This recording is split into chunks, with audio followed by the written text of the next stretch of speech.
Today we're going to start a new book. It's called Babe, the Gallant Pig, and it's written by Dick King Smith. Chapter 1, Guess My Weight.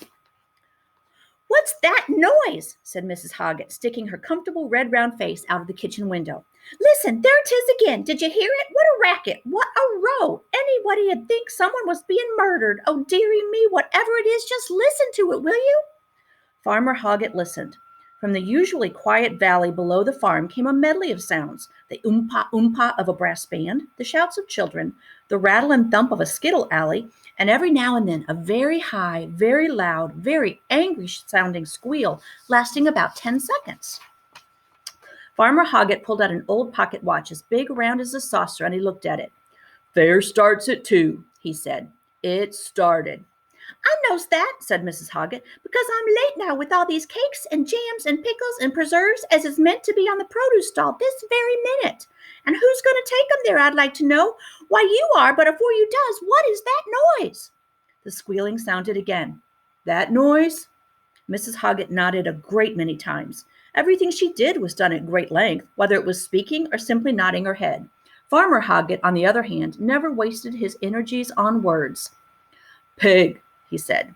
Mrs. Hoggett nodded a lot more. "I thought 'twas a pig. I said to myself, that's a pig, that is. Only nobody round here do keep pigs. 'Tis all sheep for miles about. What's a pig doing? I said to myself. Anybody thinking they was killing the poor thing. Have a look when you take all this stuff down, which you better do now. Come and give us a hand. It can go in the back of the Land Rover. 'Tisn't raining. 'Twon't hurt. Wipe your boots before you comes in." "Yes," said Farmer Hoggett.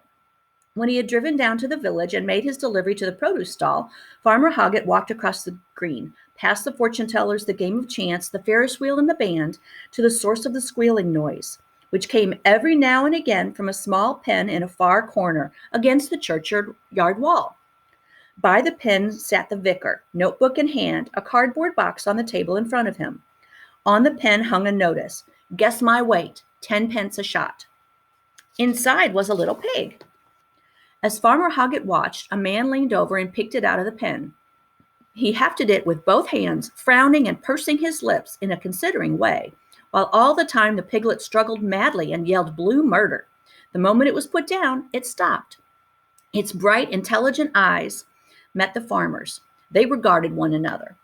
One saw a tall, thin, brown-faced man with very long legs. The other saw a small, fat, pinky-white animal with very short ones. "Ah, come along, Mr. Hoggett," said the vicar. "You never know, he could be yours for 10 pence. Guess his weight correctly, and at the end of the day, you could be taking him home." "Don't keep pigs," said Farmer Hoggett. He stretched out a long arm and scratched its back. Gently, he picked it up and held it before its face. It stayed quite still, and it made no sounds. "That's funny," said the vicar. "Every time so far that someone has picked him up, he's screamed his head off. He seems to like you. You'll have to take a guess." Carefully, Farmer Hoggett put the piglet back in the pen.